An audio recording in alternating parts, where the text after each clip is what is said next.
Amintsika manakrivany ny fahasoavana sy ny fiadanana. Amen.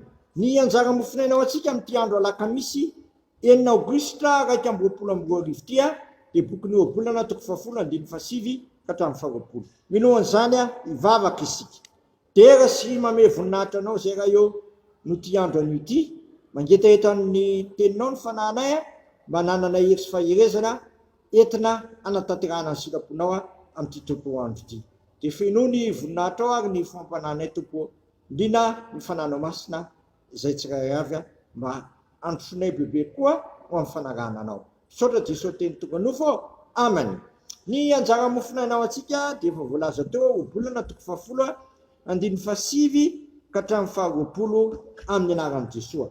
Zay mandeha tsy misy tsiny no mandeha matoky, fa zay manisy amin'ny aleny dia fantatra. Zay mamaso manome alahelo, fa ho lavo ny adala mahavavy, loharanomaina ny vavany marina. Fa loza no mandrakotra ny vavangatsy fanahy, ny fankalana dia manesika ady, fa ny fitiavana manarina ny taretra. Amolotry ny manatsaina no ahita-pahendrena, fa tsokakazo no amin'ny lamosiny tsy ampisaina. Ny endy mirakitra fahalalana, fa ny vavany adala no akaiky ny fambiganana. Ny areny manan-karena no vohiny mafy, fa ny tsy fananany ory ny fambiganana azy. Ny fiainana ny asan'ny marina, fa ny ota ny fitombony areny ratsy fanahy. Zay mino anatra dia tonga eo amin'ny lalany ny fiainany, fa mivily zay mandahanatra. Zay mitahiry lolopo dia manana molotra mandainga, ary zay mampieliketrika dia adala. Teny maro tsy lozan'izay ota, fa zay mantana ny molony no endy volafotsy voafantina lelan'ny marina, fa ny fony ratsy fanahy tsy misy vidiny. May maso aloha manamasinanay amin'ny fahamarinana, ny teninao ny fahamarinana. Amen. Eto amin'ity lahatsoratra masiny ity no ahitantsika ny fahendrena raketin'ny bokyny oabolana.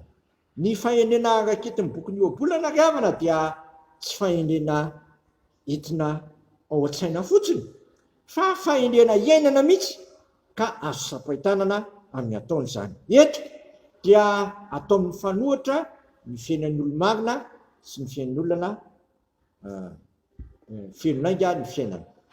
Etsangandaliny koa ny fiainan'ny olona ratsy fanahy sy ny olona tsara fanahy.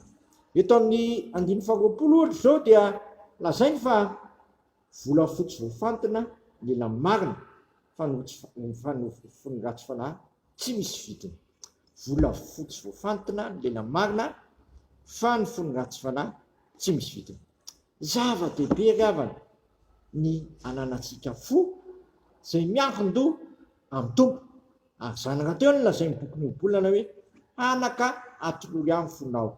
Ny fotsika io mantsy avao avokoa ny voany zavatra rehetra, koa raha tsy araka sitrapon'Andriamanitra ny fotsika dia tonga zavatra hafa no ataon'ny tenatsika manontolo.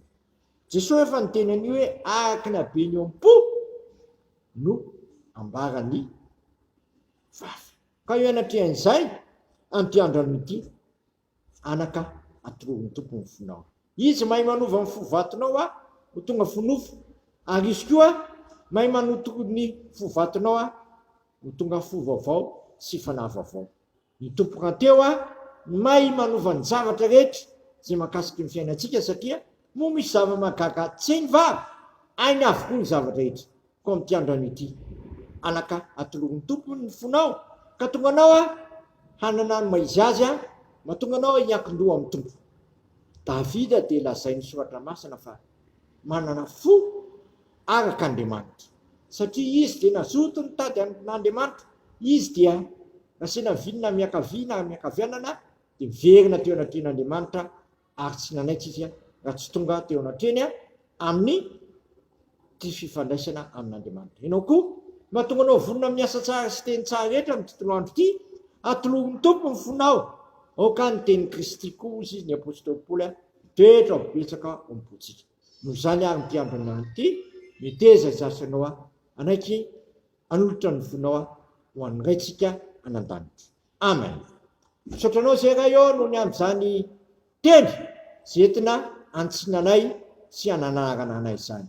Ko ampahery zay anolotra ny fomba ampananay manan-kariva ho anao, satria izy mahay manova izany tsy misy avatsy anao gegany iza momba manao zava-makary tsy misy avatsy anao gegany koa io anatrenyzany a dia atolotra ao anao ny fonay a amin'ny tontolo andro ity ma olona ahaka ny sikaponao a ny tenanay tsirairay avy dia sitraka ny ary ivavaka hoe anay zay nan-danitra masina ny naranao tonga ny ny fanjakanao ataonay sikaponao ity atany tahaka ny an-danitra menaniny ny anina sahazo anay a ary mamelany elokay a tahaka na melanay zay nonika taminay a aiza mitondranay amin'ny fakapana fa manafanay amin'nratsy anao ny fanjakana sy ny hery amin'ny voninahitra mandrakizay amen reso ny tsodrano ary ny fiadanan'andriamanitra zay mihoatra no fahalalana rehetra ihany fonareo sy ny hevitra reo amin'ny Kristy Jesosy matoko zay ny antsanareo a sady izany nanefy izany amen voninahitra ny eo an'andriamanitra rery any a amin'ny anaran'ny ray sy ny zanaka ary ny fanahy masina amen